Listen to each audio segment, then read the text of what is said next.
On Wednesday, then, at Wembley, it is England against Denmark in the second semi-final. How are you doing, Stevie? This whole thing seems to be getting you a little riled up, England, the possibility of them winning the Euros. Listen, we've told you before, they haven't won any international tournament since 66, 50-odd years ago, and we still hear about it. Right. So can you imagine? My phone's going to be blowing up with Englishmen telling me how great they are. No thanks. Wouldn't you prefer them to make it to the final and then lose horribly? Well, that would be taking a chance. But that they might win the final. They might win. So you want it done and dusted now? I want it done and dusted. Just see you later. Thanks. We've all enjoyed it. You've kept us entertained. Okay, good, but see you later. What's your team, Nedum? It's tough to say. I think Sancho did well in the last game. Right. I think Saka obviously did well in his game. Grealish did well when he came on 2 games ago. So I think in some ways it's nice that Southgate's got the options. You know, he can throw in whoever he wants in there, but things that we know for sure, that back four is going to be in, goalkeeper's going to be in. You say Rice and Phillips because he's put ultimate trust in them. Right. See Kane and Sterling, but... So it's really Mount or Sancho? But then Mount unfortunately hasn't been playing because he was caught up in COVID protocols. But I would have expected him to have played more if he was available.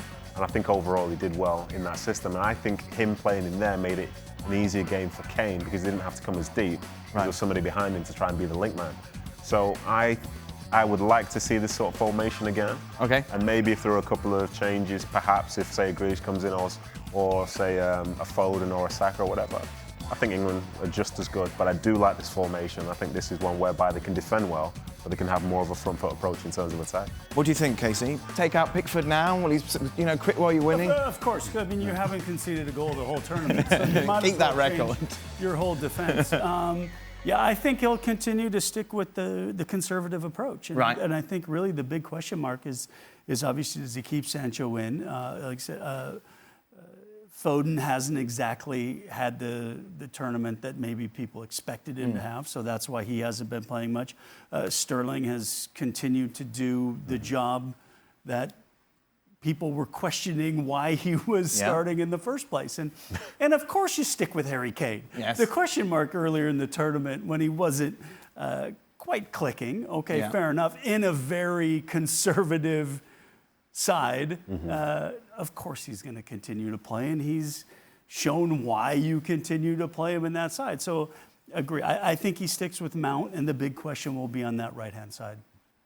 Do you think that reporter who asked Raheem Sterling after game 1, did you justify your selection in this team? Do you think she'll ask him a question again or not? I don't think she'll be allowed to be anywhere near him. That's unbelievable. Stevie, that 11 for you? Absolutely. With Sancho and Mount? Absolutely. Why? Well, because I don't think Foden's at his best coming from that side. Okay. I prefer Foden on the left. Yeah. And then it really comes down to Sancho or Saka.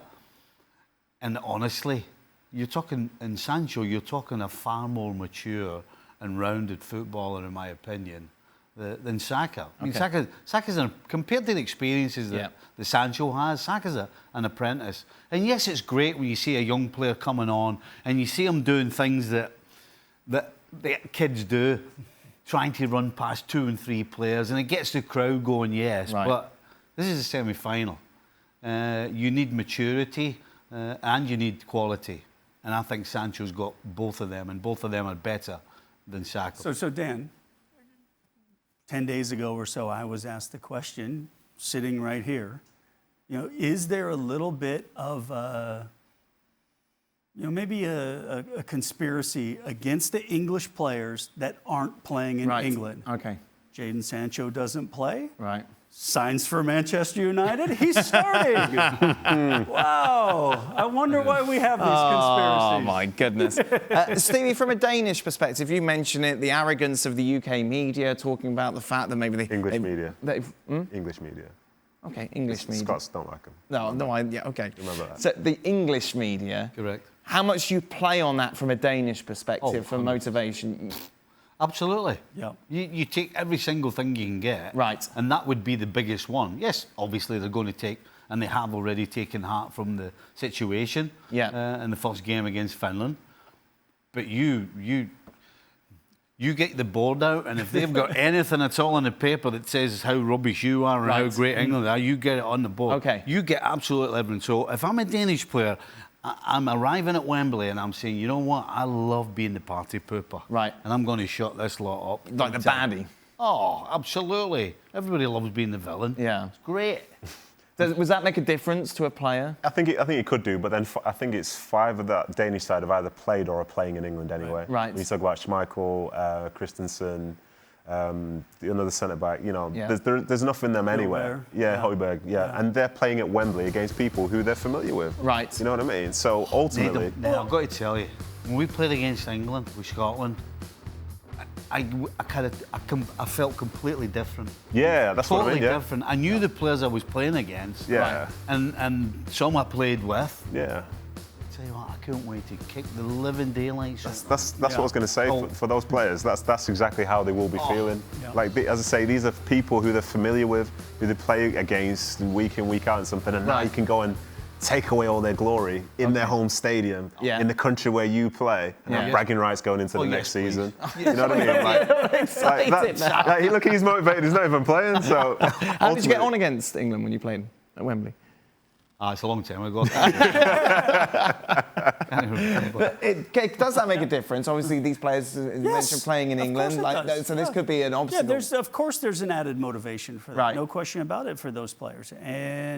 But in the end, this is an England squad that is very good. Right. And you made the point earlier. If it's going wrong, or if it's 1-0 or 0-0, they have some pieces that can come in that can change a match. So I don't see anything other than an England win, but I also see a Danish side that is completely motivated. Obviously, they've gotten through the Christian Eriksen thing. He's come out and he's well. And now they can have that, kind of off the consciousness and just be able to rise to it. And we've seen that, and they've played very well. It's not a case where they're not here because they haven't played well.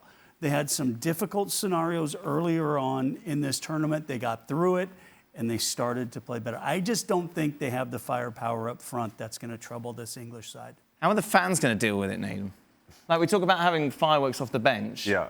But we know how fickle fans are. And we know if Denmark are 1-0 up after 10 minutes, we know the nerves and we know what that will happen and that atmosphere at Wembley. I would say, based on my experience, because something like this happened with, say, Man City before they won their first title. Right. Everybody remembers them winning the title in 2012. It was a glorious day.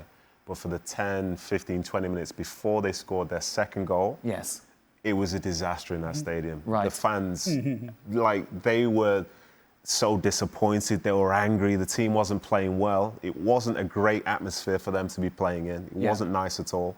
And that's that sort of anxiety because you're searching for your first. Sure. And I think for England, they're doing well. And it almost pains people, I think, that the fact that they're doing well, because it's where this is a new feeling. Mm-hmm. They're at Wembley at the semi-final as favourites, but they've never won anything before. Right. So the expectation was probably quite low, but the reality is, this is it, this could happen, this could happen. Yeah. So then if it starts to go wrong, I imagine if it's sort of like what happened with City, you start to get the things back in your mind, the nagging doubt, oh, here we go again. Right. We're going to lose in another semi-final. But, for the fans, they have to accept this is a new situation. These players are out in the field now. They've not faced the disappointment of, say, losing to a Germany the round before, not faced disappointment that, say, England fans overall have had. So they're positive, and it could be a good day. It could be a very, very good day. But in the stands, I think you'd almost be expecting the worst, but hoping for the best. Did you get some predictions? What are you smiling at? No, I'm smiling because just the way Nedum put that, I completely agree. And the reason why they did win is because of the quality of having an Aguero. Right. Yeah. And England's got the same thing in Harry Kane. Right. So I think that probably tells you who I think is going to win. I just want to hear you say it.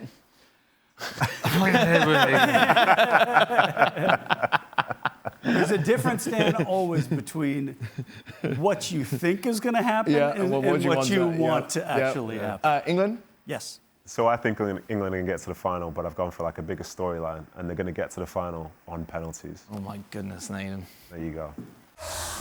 Thanks so much for watching ESPN on YouTube. And for more sports highlights and analysis, be sure to download the ESPN app. And for premium content and live streaming, subscribe to ESPN Plus.